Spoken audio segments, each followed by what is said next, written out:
What's up, everybody, and welcome to the ASAP Sports Minute with J-Mac and Ace. I am Ace, and to the right of me is J-Mac. So what's going on, J-Mac? Not much.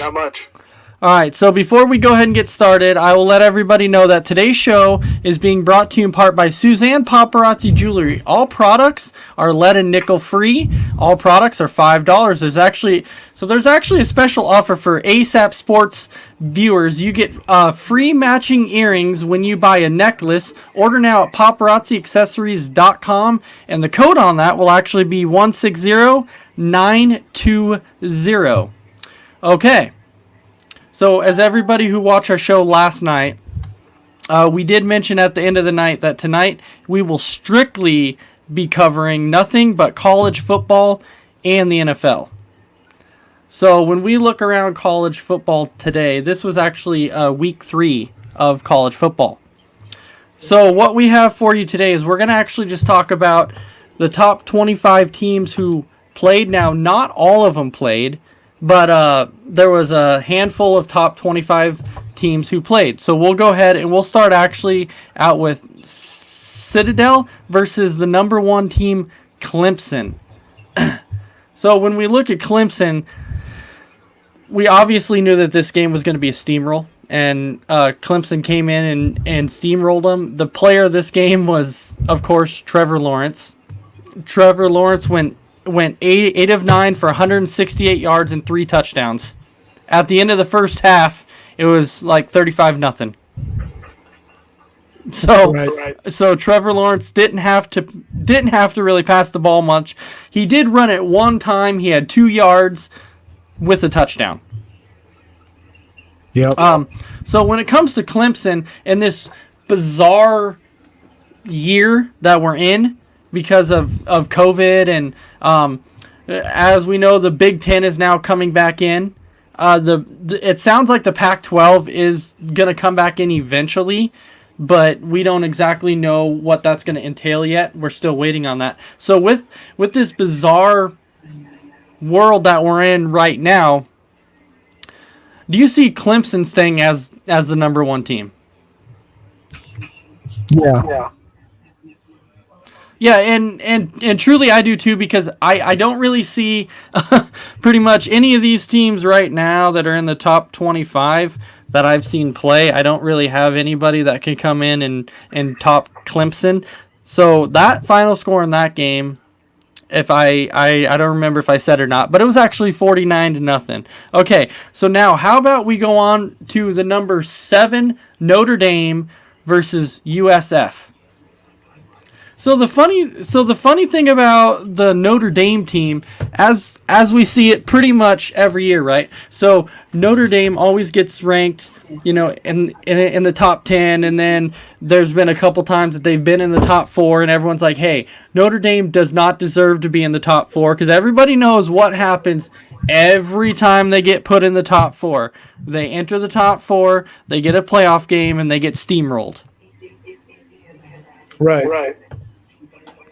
So, with this Notre Dame team being number 7, if they manage to get in the top 4 again this year and make it to a playoff game, do you foresee the same thing happening again? I think so. Yeah, and so when we look at today, when they played USF, they actually won 52-0. 52. The player of the game in this one, to me, was Sibo Flemister, or I think that's how you say his name. But he had 13 carries for 127 yards and a touchdown. This game was also 35-0 at halftime.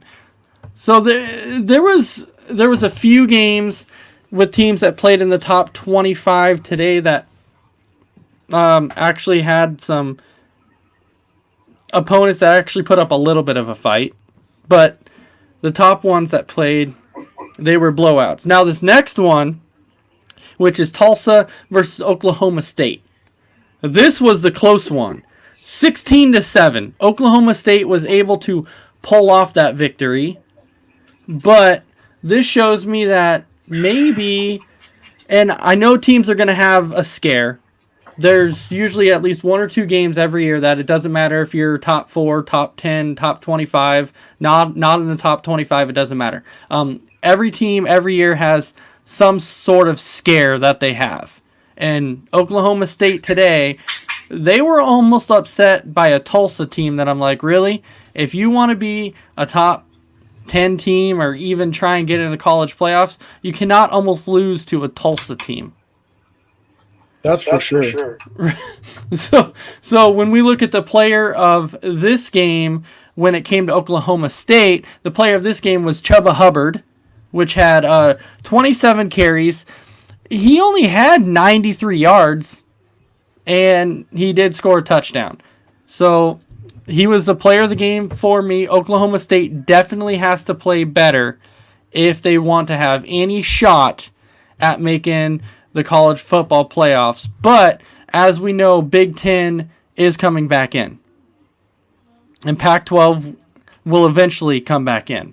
Okay, so the next game we have is Austin, PA versus a number 13 Cincinnati. So when you have Austin, PA versus a number 13 Cincinnati, I'll put it like this. Cincinnati flat out steamrolled Austin, PA. So Yeah. I could see after this week, I could actually see Cincinnati jumping in front of Oklahoma State. Cincinnati today was way more impressive. So when I look at the player of the game with this game, I actually give the player of the game to Gerard Dokes. Gerard Dokes. Now, you're going to look at these numbers and be like, I understand the guy had 10 carries for 20 yards, but that's not what gets me. He had 10 carries for 20 yards and 3 touchdowns. Then the guy also had 4 catches for 64 yards and a touchdown. So I give him the player of the game because he had 4 touchdowns in the game. So I'm not basing that off yards. I'm going that off touchdowns. 4 touchdowns, that's pretty impressive. No doubt. All right. Then we go to the number 14 UCF versus Georgia Tech. UCF won this game 49-21. This was not much of a game. The player in this game was actually Dylan Gabriel, who went 27-41. He had 4 touchdowns. He did throw a pick, but that pick didn't matter. The final score was 49-21. But 417 yards. That's still impressive. So then, this is the game that we actually wanted to mention a little bit here when we go to the Louisiana of Lafayette. They're sitting there at number 19. If right now, if Big Ten had been playing games and Pac-12 had been playing games, is Louisiana Lafayette sitting at number 19? No.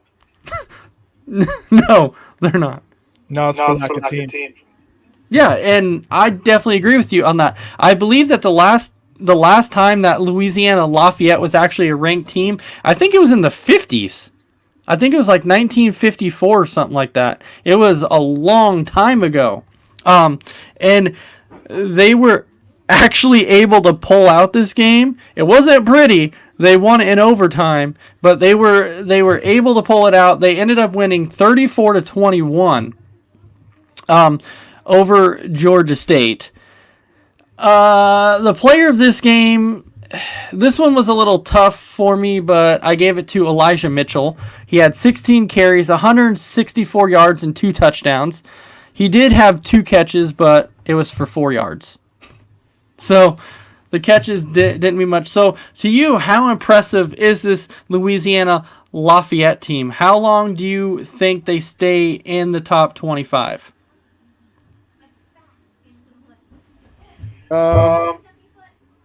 Depends on how long until the other conferences come back.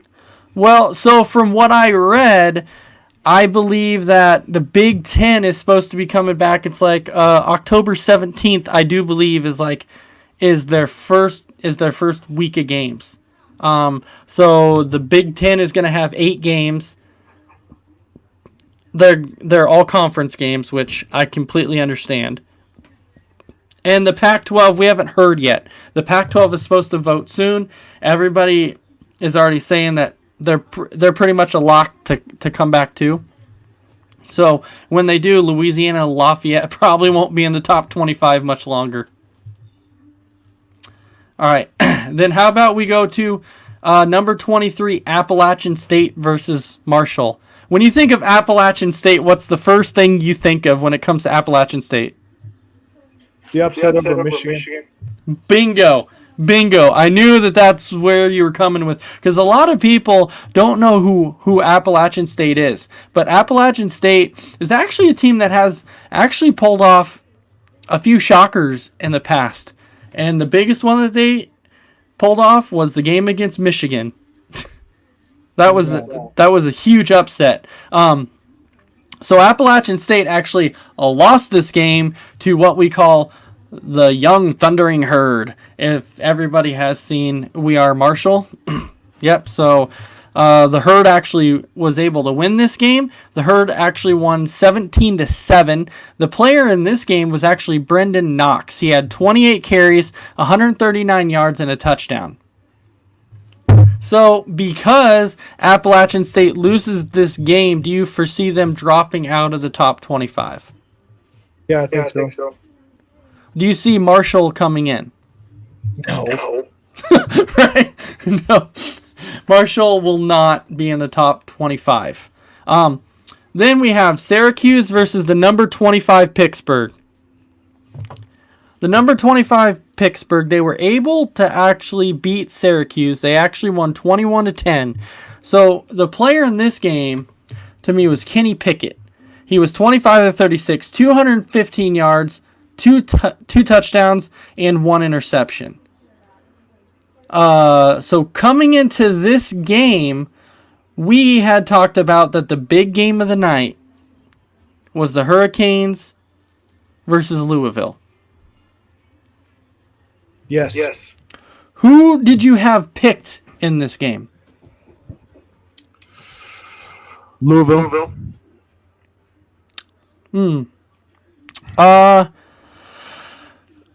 This was a good game. The final score in this game, just so everybody knows, in case they're wondering, it was actually 47-34. The Hurricanes were able to pull this off. That moves the Hurricanes to 2-0 now. Louisville obviously is not the same team since they lost Lamar Jackson. I agree with that. But this Hurricanes team, how far can they go? Can they be a playoff team? Yeah, for sure. They're a very solid team. So, a number to throw out at you here is when it comes to the Miami Hurricanes, their quarterback King, he threw for 325 yards and 3 touchdowns. King is a guy that I feel he's actually kind of, in a way, he's kind of underappreciated. And he's kind of overlooked quite a bit. And maybe it's because it's Miami. Right. But I feel like King deserves a little bit more respect than what he actually gets. Yeah. Miami was at 17, Louisville was at 18. Mm-hmm. How does this loss affect Louisville at this point?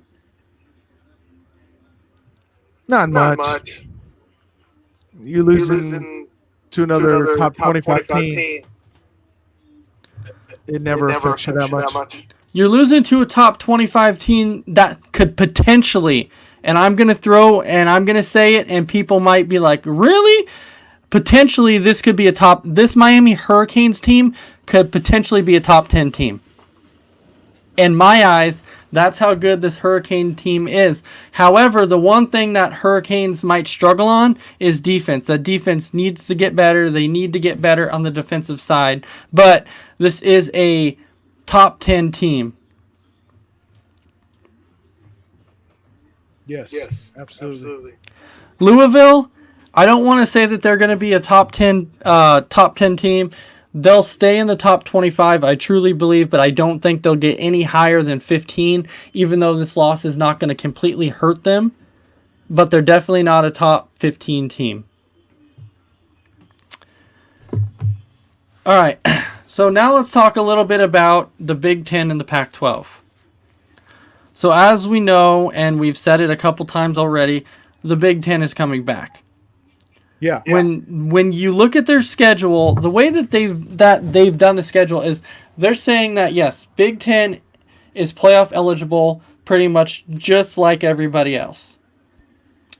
Now, I'm a Badger fan, and when I looked at their schedule when they came out, this year we don't play a Michigan, we don't play a Michigan State, we don't play Ohio State.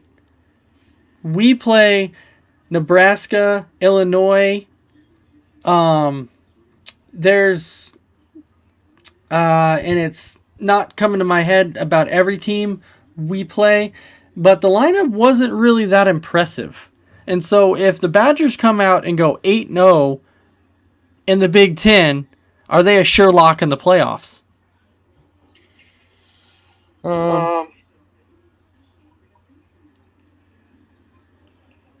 I would hope so. I mean, obviously, there's going to be a Big Ten championship, obviously. And they're going to probably have to, if I had to make a guess right now, the Big Ten championship game again this year will be the Badgers against Ohio State. And what usually happens every single year, the Badgers end up going against Ohio State. Ohio State manages to come out and win that game. They have a quarterback by the name of Justin Fields. The guy's probably going to be the second quarterback taken behind Trevor Lawrence. Or would you put him ahead of Trevor Lawrence? No, I think Trevor's number one. It's been a toss-up. To me, it's been a true toss-up. But Trevor Lawrence, he's got a championship under his belt. Justin Fields doesn't. Justin Fields was impressive, but so is Trevor Lawrence. So I completely agree that Trevor Lawrence will be the first quarterback taken. Will Trevor Lawrence actually be the number one overall pick in the draft?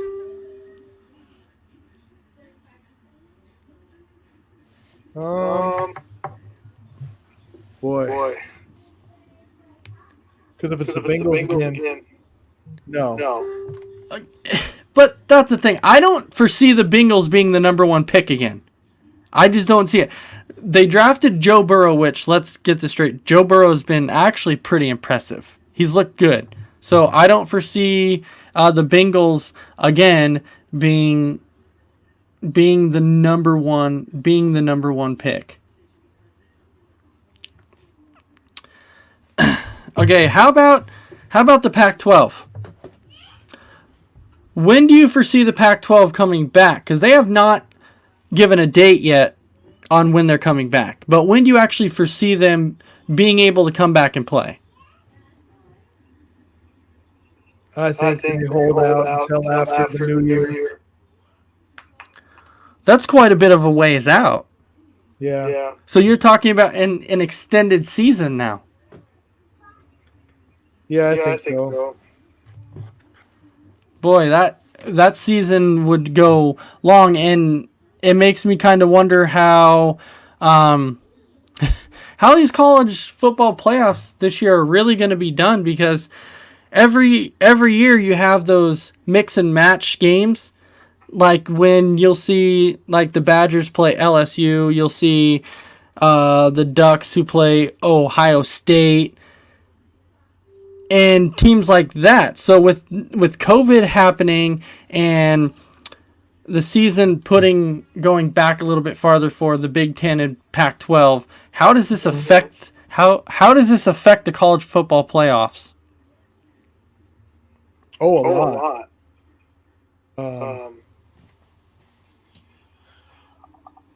With going at different times, I don't even know when you can do the bowl games. I don't, and that's the thing. I don't foresee them doing as many bowl games every year that they the bowl games that they do every year. I don't foresee them doing as many bowl games this year, strictly because of COVID. Now, the one thing that I bring up, and I understand we're talking about college football, but you've seen the other sports like baseball and basketball. Baseball yet has not come up with a bubble, but they have come out and said that they're going to create a bubble when the playoffs come around. They've already said that. They're going to have the AL play on one side, and then they're going to have the NL play on the NL play. So I believe the NL is going to go play in Texas, and I believe the AL is going to they're going to go play in it doesn't ring a bell right now, but they're going to go play in one of the National League ballparks. So if they're creating a bubble like they did in the NBA, and they're creating a bubble like they will for the baseball playoffs, do you foresee them doing kind of the same thing in college football in a way? Creating a bubble? Yeah. The hard thing about college football is probably keeping the boys focused on football. And I completely agree with you, because it's college, and when you're in college and you're playing sports and in college, I don't want to say that they're all bad kids and they're wild or whatever, but you see that quite a bit in college. So think back when Jameis Winston was in college, troublemaker. Cam Newton, sort of. So it can be difficult to be able to keep these guys focused on the actual aspect of the game. They want to get out. They want to do stuff. As you've heard of the NBA players, how they talked about how it's been tough. Like they've gone weeks after weeks, months after months without being able to see their family. Mm-hmm. That's tough. I don't know how they would be able to do this in college. I don't even see it possible. All right, so do you have anything else left to say on college football? No, okay. Better week by week. Week by week. As more conferences play. Oh yes, absolutely. Right now it's off to a slow start. So with that being said, hopping off of college, how about we jump into the NFL and we go into some week 2 predictions. We have been waiting for this pretty much all night. I'll tell you what, there's nothing better than coming on and being able to talk about predictions every week in the NFL. All right. So the first game that we're going to talk about prediction-wise in the NFL, we have the Detroit Lions versus those Green Bay Packers. And this game is going to be played at Lambeau.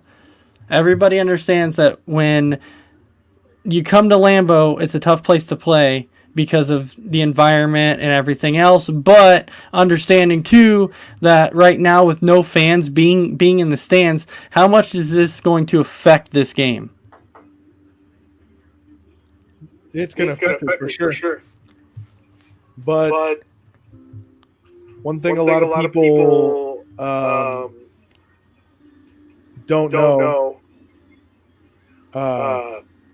Matthew Stafford is actually 7-5 in his last 12 games against Green Bay. Correct. So actually, when you look at the stats, like when he first came out, he was like 0-6 in his first 6 games against the Packers. Now, somehow he's figured it out. He's figured out how to come in and beat them. I think he's got like 4. He's won 4 out of the last 5 games against the Packers. The only thing that is going against Detroit this week is, did you see about the amount of injuries that are piling up on the Lions? Justin Coleman's out. Desmond Trufant's out. They have Kenny Golladay. He's out. So to me, this is going to truly affect this game. The Lions are banged up a lot. Now, the one factor that I think is going to really hurt Green Bay in this game is that Kenny Clark is out. And Kenny Clark is like the run stopper on the Green Bay's defensive line. Let's face it, that's really all they have on the defensive line is Kenny Clark. And so with Kenny Clark out, you can almost guarantee that Detroit's going to come in, they're going to run that ball and just try and run it pretty much all game. I know Stafford throws it a lot. Normally, I don't see him doing it in this game because the way that Rodgers came out and played last week and showed everybody, hey, I'm still that bad man that he always has been. I foresee the Lions trying to keep him off the field. And they're going to run and run and run and run. They have Peterson. They have DeAndre Swift. They have Karan Johnson. So they have like the 3-headed beast in the backfield. But with saying that, I do have Green Bay winning this game. It's gonna be a good game, but I do have them winning just because of the amount of injuries that the Lions have. And I will say that Green Bay will win this game by 7, and it's going to be 24-17. So tonight we actually have a special guest on our show, and I want everybody to welcome him in. He goes by the name of Dragon Viper. So, Dragon Viper, go ahead and introduce yourself. Well, I'm Viper. I'm a big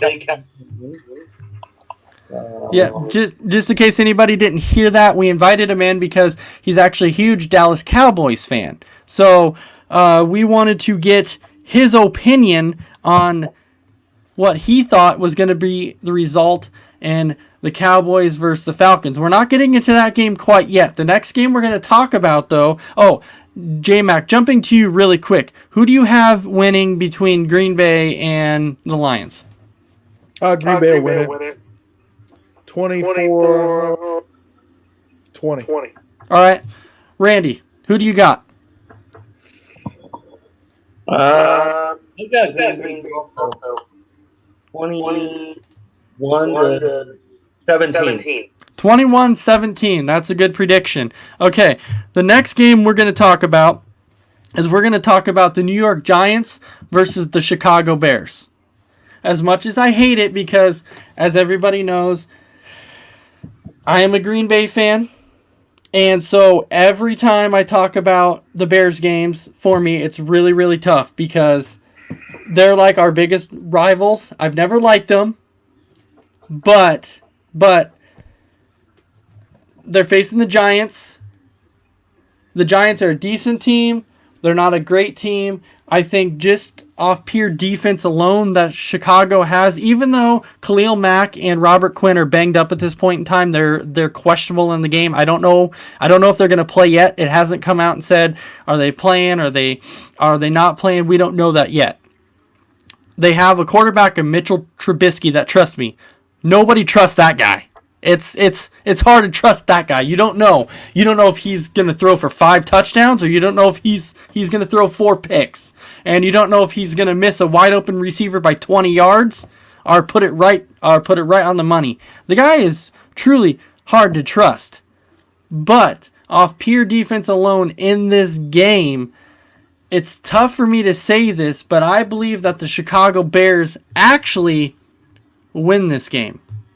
It's going to be a tough game. I think it'll be good. It's going to be a low-scoring game, but I do have the Chicago Bears winning 17-14. My prediction is that the Giants have the ball at the very end. They can go down to tie the game, and Danny Dimes, he comes out and does his normal thing to where he comes out and throws an interception.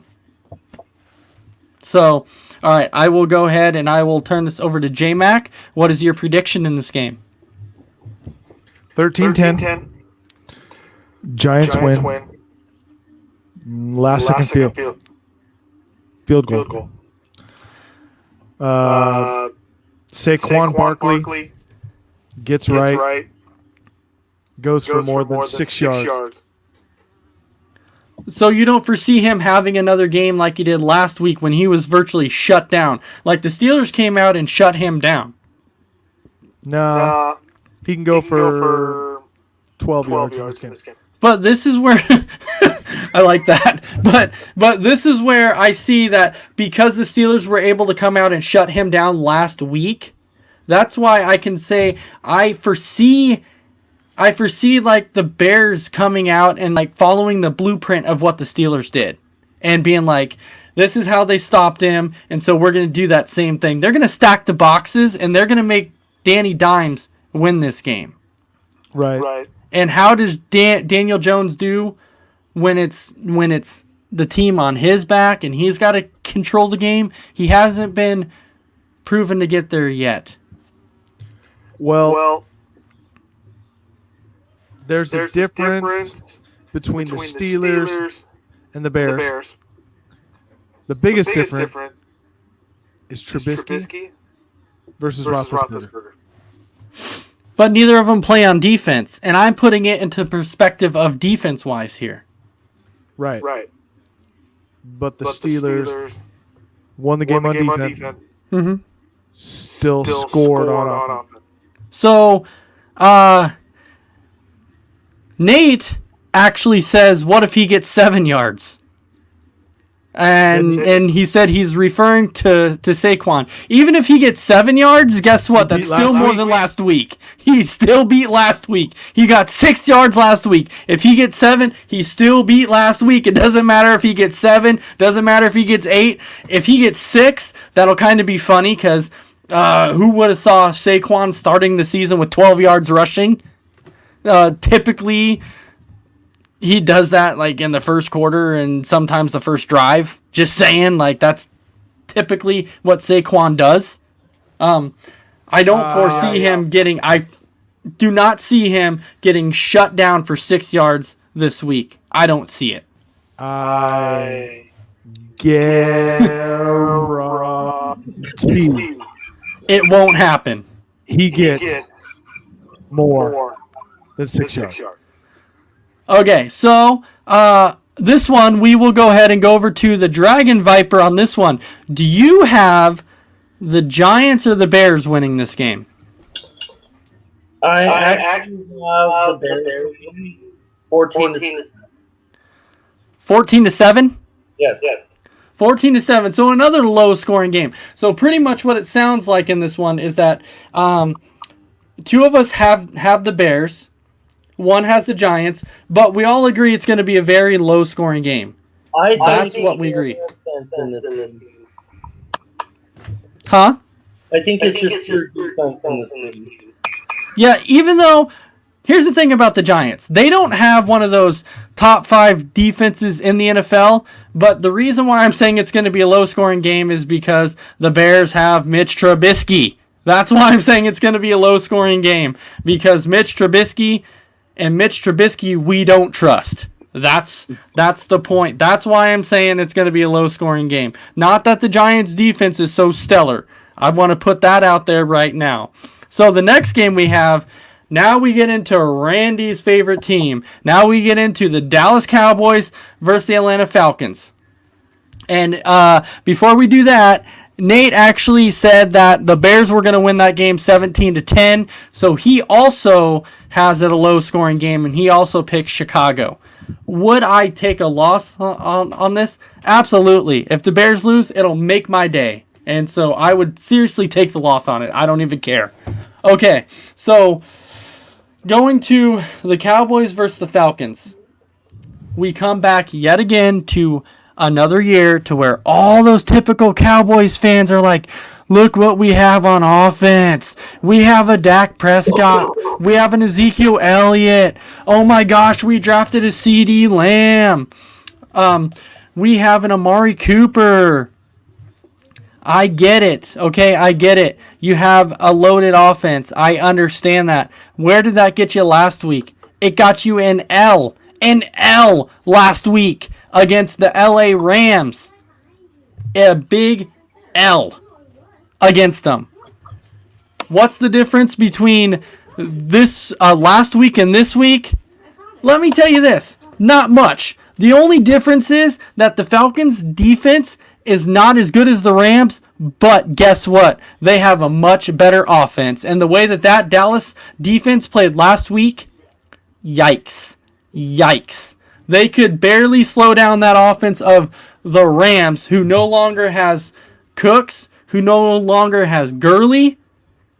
So they got rid of their two of their top 2 stars. They didn't have them. And that Rams offense was basically able to do whatever they wanted to do. So what do you think a Falcons team that has a Todd Gurley, a Julio Jones, a Calvin Ridley, a Hayden Hurst, what do you think that kind of offense is going to do? That Dallas defense is not going to slow them down. However, I'm a little ashamed in myself in this one, but I need to double check my picks. But I do believe for some reason, that I took...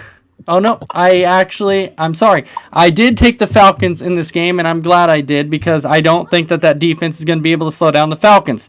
I'm not saying that the Falcons are going to win their division by any means, but that Dallas defense, yikes. Yikes. When you look at that defense, they have a lot of big-time names. They do. Van Der Esch now is out for several weeks. Broke his collarbone. That's a big loss. Sean Lee, hurt. That's normally their leader on defense. He's out. Yikes. Just saying. So, I've got the Falcons winning this game. I do have Dallas actually scoring quite a bit of points in this game, though, too. Like, this is going to be a high-scoring affair. So, I actually have the final score in this game being 34-27. The Falcons are going to win it by a touchdown. The Atlanta Falcons are about to hang a 50 burger Woo. on the Cowboys. However, the Cowboys are going to win 52-50. Ooh. Wow. I did not see that coming. When you went with the 50 burger with the Falcons, I figured you were going to go the other direction and say that because the Falcons were scoring 50, that they were going to run away with this game. But it sounds like you went to... So what you're telling me is that you have this game scoring 102 points. Yep. I think the defenses might as well sit on the sidelines and just let the offenses practice up and down the field. Because it's not going to matter anyway. Wow. Okay. All right. So before we get to Randy's pick, which we know where he's going with this one because he's a Cowboys fan, so it would not shock me if Randy comes out and says, "Oh, the Cowboys are going to beat them 47-3 or some crazy stuff like that." So Nate is actually making a comment, and Nate actually says that the Falcons are going to win on a last-second touchdown. And they're going to win 22-21. So he actually kind of went the other route, and he actually kind of has it as a low-scoring game. I don't foresee it. I think it could actually be 22-21 going into half. That's how much of a high-scoring game it's going to be. So now we'll go to Randy on this one. What do you think, Randy? I think it's going to be close, actually. 30-28 Cowboys. 34-28? 35-28. Oh, 35-28. So you have the Cowboys winning by a touchdown, which that doesn't shock me at all. I figured you were going to have the Cowboys in this game. So I seriously think the reason why because there's back they took last as well as their home this week. Okay, so my question for you, being a Dallas fan, who has the better game, Zeke Elliott or Dak Prescott? Zeke. Smart man. He's 8 out of 10, and Dak 4.5 at best. Just saying, when you have a guy who wants $35 million a year, close to $40 million a year, not worth it, man. I'm sorry, but I figured you were going to take the Cowboys in this game, but you were the smart man in this one and said that Zeke was going to have the better game, and I completely agree with you on this. If Dallas is going to win this game, it's going to be on the back of Zeke. Yep. One thing real quick. Randy. What? Do you remember the last time the Cowboys paid a worthless quarterback $55 million? They might as well have taken the money, put it on a roll of toilet paper, and wiped their butts with it. And that quarterback was Tony Romo. Now, the one thing I will say though, and I'm not a guy who's gonna sit there night in and night out and knock the Cowboys in any way, because when you look at this offense, they should technically have a good team, but I really think that what really holds them down a little bit, and I really hate to say it, because a lot of these Cowboys fans are Dak fans. A lot of these Cowboys fans loves Dak Prescott. I don't see it. I don't see why. He doesn't throw deep. He really doesn't. He's a dink and dunk guy. Okay. Move on. Yep. So going on to the next game, we have the Minnesota Vikings versus the Indianapolis Colts. Last week we saw pretty much Aaron Rodgers do whatever he wanted to against the Vikings. I understand that their defense is not the same. They have two rookie corners. I get it. Phillip Rivers is a veteran. So that's why I believe, even though Phillip Rivers is not the best quarterback out there, he's going to have a good game. I foresee the Indianapolis being able to manage to pull off this game. And if they manage to pull it off, it's going to be a 3-point game. And that's strictly because of the defense that Minnesota has. And the Colts are going to have a heyday against that defense again. So I've got this actually in a 3-point game. I've got the Colts winning it by 3. All right, so I will go over to J-Mac. Vikings.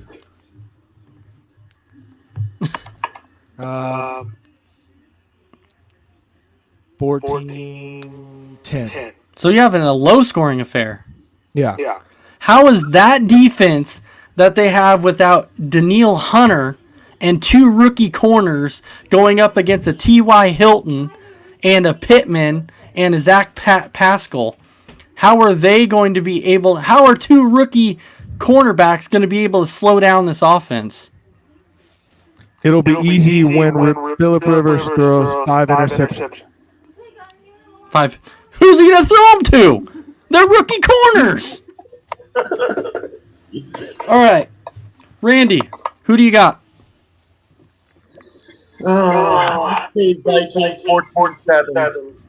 Vikings 14. He's got a low-scoring game too. Good gravy. Now Nate is saying that Minnesota's going to win 25-20. So moving on to the next game, we have the Buffalo Bills versus the Miami Dolphins. So at the beginning of the year, Bills. Yes, Bills. Hold on here. No, we got to touch a little bit on the game. I'm just saying the one thing is, like, at the beginning of the year, I did say, and I might have made a mistake on this. I might have spoke too soon when I said it. I did say that the Dolphins were going to be one of those surprise teams, that they were going to come out and surprise some people. After what I saw last week, putting up 11 points against a Patriots team that had pretty much half their defense opt out. I'm not going to call the Patriots a slouch because they do have the GOAT and a head coach of Belichick, but this is obviously going to be a Bills and a romp. I'm sorry. Even though they have a Matt Milano that is hurt and a Tremont Edmonds that is also hurt, that we don't even know if either of them are going to play. But it's not going to matter. It's going to be a romp, and the Bills are going to end up putting up a 30 burger again, and the final score is going to end up being 34-10. Yep. Randy, you got the Bills too? Yep. Okay, so he's 35. Okay. So he's got the Bills also, and Nate actually says he has the Bills 21-11. So the next game we have, and good Lord, we have the San Francisco 49ers against the New York Jets. Yet again, we're going to all come out and say the 49ers. Here's my question for you, J-Mac, on this one. Because the Jets drafted Sam Darnold and said that he was their quarterback of the future, has he really shown you anything since being drafted? Has he shown you that he can be their quarterback of the future? No. But that's hard to do. Throwing the ball from your back. And I get that they don't have an offensive line. I get that. But even when he's standing upright, he has not really been that impressive to me at all. This is going to be another one of those games that Sam Darnold is going to come out and do his typical Sam Darnold thing. He's going to turn the ball over at least 3 times. And this is going to be another romp. The 49ers, I know they're starting out 0-1 because they lost to that scary Cardinals team. You thought I was crazy with my Cowboys pick? Did you see Nate's? Yeah, Nate is saying that the Niners are going to beat the Jets 49-0. Holy cow. Okay, I do have the 49ers in a romp, but I'm sorry, Nate. It's not going to be 49-0. The only reason for that is because you know who their quarterback is? His name is Jimmy Garoppolo. And yeah, I'm sorry, he's probably the weak link on that offense, even though I do want to say that old man Randy actually called Jimmy Garoppolo a top 5 quarterback in the NFL. Are you kidding me? That is blasphemous. That is crazy. Top 5. Okay, yes, the Niners win this game, and they win it fairly easy, but I'm going to say that the final score is going to be 30-10. 28-6. 28-6. Okay, so the next game we have the Los Angeles Rams against the Philadelphia Eagles. This game actually kind of might be interesting in a way, because last week we know how many times the Redskins were able to sack the Philadelphia Eagles. The football team was able to sack the Eagles 8 times. The only difference is that Lane Johnson, their main offensive line, was hurt. He wasn't in. Lane Johnson this week is playing.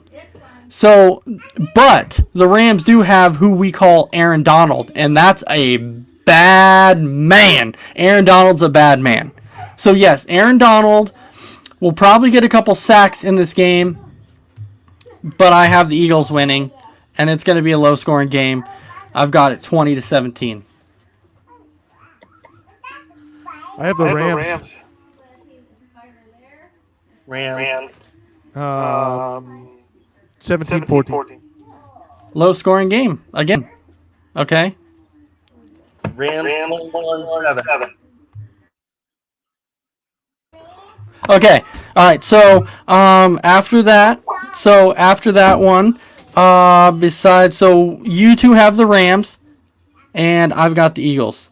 So the next game we have, and this game is actually kind of interesting too. We have the Denver Broncos against the Pittsburgh Steelers. After what I saw last week, I would have immediately said, "Oh, I think the Steelers are going to come in and steamroll them." But there's two offensive linemen that are hurt on the Steelers. They're out. So can Big Ben manage to stay on his feet long enough, or is he going to be on his back a lot in this game? Now, I get that the Broncos are without Von Miller, which is that's a huge loss on that defense. But with that being said, I have the Pittsburgh Steelers in this game, and it's going to be a low-scoring game. The final score is going to be 17-14, and shockingly enough, not really, Nate picked the Broncos to win this game 20-18. I don't even know what to say.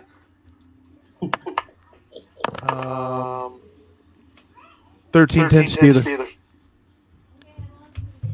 And Randy? 17-10. So we all have the Steelers in this game. The Broncos are not bad on offense, but that Steelers defense is vicious. They're vicious. They're young, they're hungry, they're good. Okay, so after that, we have the Carolina Panthers versus the Tampa Bay Buccaneers. We saw how Brady played last week in his first game. That was not the GOAT plan. Let's say that. Everybody who calls him the GOAT, that was not the GOAT plan. He struggled in that game. I don't know if it was because of the Saints' defense. I'm still trying to figure that out. Or if it was because, well, Brady's not with that bad man named Bill Belichick. That's what I'm trying to figure out. It might be because he's not with Belichick anymore. But we're going to find out. However, in this game, the Bucs are without Godwin. So they're out with one of their top receivers. Mike Evans is healthy again, so he's going to be his go-to guy. And everyone's waiting for Gronkowski to get his sea legs back again and be the old Gronk of old. But I don't know if that's going to happen. But in this game, I still have to go with Tampa Bay because I don't think that Carolina quite yet has enough firepower, even though they have that man in Christian McCaffrey. Teddy Bridgewater's still learning this offense. He's still getting there. He'll get there. He'll get better as the year goes on, but they're not quite there yet. So Tampa Bay ends up winning this game. It's going to be a good game. It'll be 27-17. Tampa Bay wins. 23-17. Panthers. Wow. And Brady will throw a pick six for the third straight game. Wow. How many picks does he throw in this game? He threw 2 in the last game. How many does he throw in this game? 2. 3. 3? Randy's got 3. Is Father Time starting to catch up to Brady? Yes. Belichick protected him for years. Not happening in Tampa. Maybe Belichick saw something. No doubt. Right? And Arians actually called out Tom Brady last week. He called him out after the game and said those 2 picks were on Tom Brady. You don't see that very often. And Nate actually has Carolina winning this game 30-20. All right. All right, so Randy, what do you got? Carolina. 20. Okay. So it sounds like I'm the only one who has the Buccaneers in this game, but that's okay. So the next game, we have the Jacksonville Jaguars and that Minshew mania, as people are going crazy about, Gardner Minshew versus the Tennessee Titans.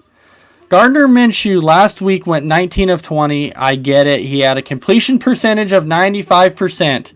I get it. 3 touchdowns. He threw for 100 and something yards. That's not happening this week. Against that Titans D, no way. Tennessee Titans have that guy by the name of Derrick Henry. The main receiver for Tennessee is out in this game, so they are going to rely on Derrick Henry in this game like normal. Don't be surprised if Derrick Henry is able to run for over 200 yards in this game and be the old Derrick Henry of old. Tennessee is going to win this game. Gardner Minshew comes back down to earth in this game, and he doesn't have another game like last week, and Tennessee wins this game. And I'm actually going to say that Tennessee wins this game fairly easy, and I'm going to say that the final score is going to be 24-7. Titans 20-10. Titans 35. So you have the Titans also, Randy? Yes. Okay, so he's also got the Titans too. Keep in mind, before everybody says that Jacksonville doesn't have any receivers, people, you should already know who Keelan Cole is and DJ Chark. You should already know who they are. I'm sorry. Okay, Nate also has Tennessee winning 27-10. All right, we have the Washington football team versus the Arizona Cardinals. We saw last week. Cardinals. Let's go. We saw last week how the football team was able to put up 8 sacks against the Eagles. It's not going to happen in this game against Arizona. Arizona has a scary offense. Arizona is going to put up points in this game. Arizona is going to win this game, and it's going to be 30-10 Arizona. 31-6. Randy? Arizona 42-35. What? 42-35? Yes.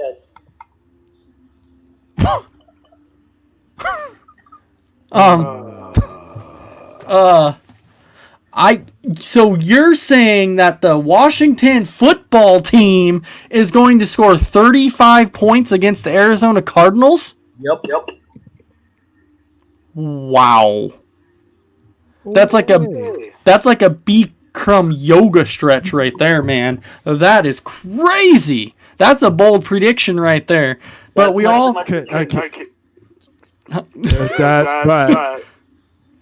Congratulations, Nathaniel McClurt. You are no longer the boldest man. Because that is a bold prediction. At least he picked right that the Cardinals were going to win, but 35 points for that Washington football team? No way. And Nate also has them winning 32-15. The next game we have is going to be the Baltimore Ravens versus the Houston Texans. Baltimore's going to win this game. There's no question. Last year, these two teams played, and the Ravens steamrolled the Texans. And that was when the Texans had DeAndre Hopkins, and the Ravens were able to win 41-7. Lamar Jackson has another year under his belt. The Texans no longer have DeAndre Hopkins.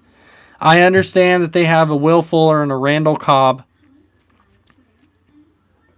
I get it. They got it. They got it. David Johnson.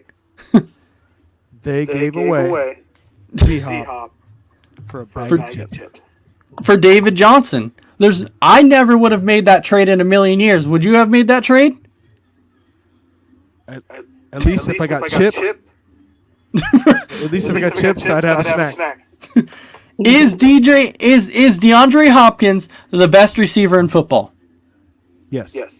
Without a doubt, I say he's the best receiver in football, and you traded away the best receiver in football for what used to be a top 5 running back, but is no longer there. maybe top 10. And Nate, once again, is saying that the Ravens are going to win this game 57-16. Okay, so I do see that the Ravens are going to score a lot of points in this game. I get it, but it's not going to be 57-16. The Texans are going to be able to keep it a little bit closer in this one, but the Ravens are going to win, and it's going to be 37-17. They'll keep it a little closer.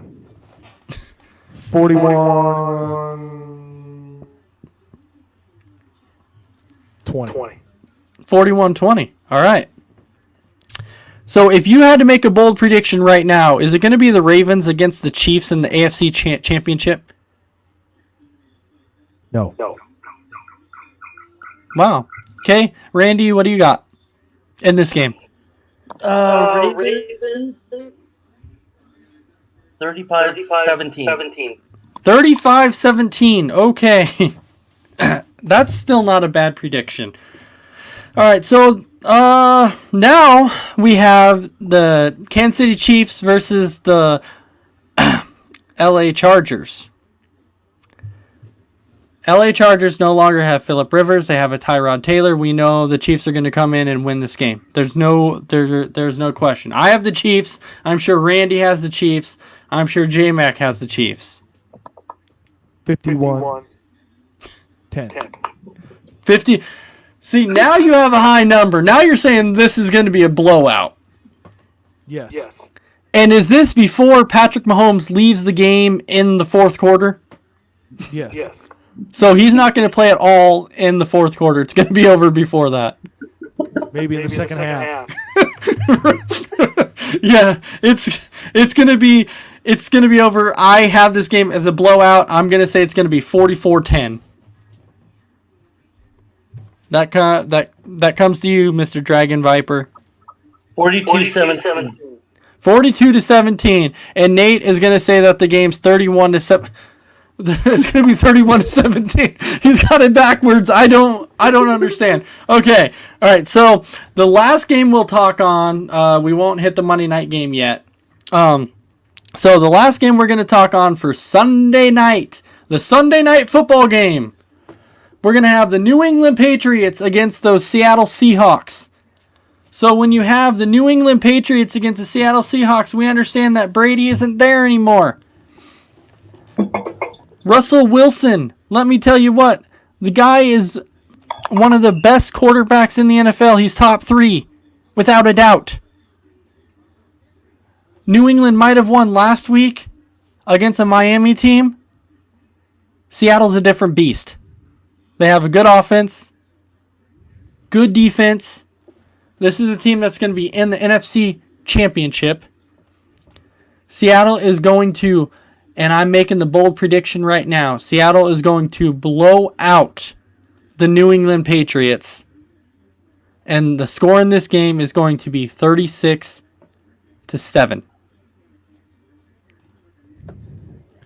34-3. And that 3 is on the last drive when Seattle's playing prevent defense. All right, Dragon Viper. Seattle 10. What's the score? 35-10. 35-10. Okay, so first things first, I want to thank Dragon Viper for stopping in on our show. We enjoyed having you on the show. Thank you for coming in and making your picks and I guess giving your expert opinion on the Washington football team that turns out you have a lot of confidence in for some reason. I don't know why. So Been talking to Dave Coke. Right. Yeah, right. It totally reminds me of Dave Koch. Dave Koch is going to be very, very happy with you. So I do want to give a shout out to Dave Koch and say, hey, the Dragon Viper has your back, Mr. Dave Koch. He's got the Washington football team scoring 35 points. I don't know why, but that is crazy. That's not going to happen. Okay, so thank you, Dragon Viper, for stopping in on the show. I hope you had a great time. We enjoyed having you on the show. So J-Mac, is there anything else you need to say? Watch us Monday night. Me and Ace.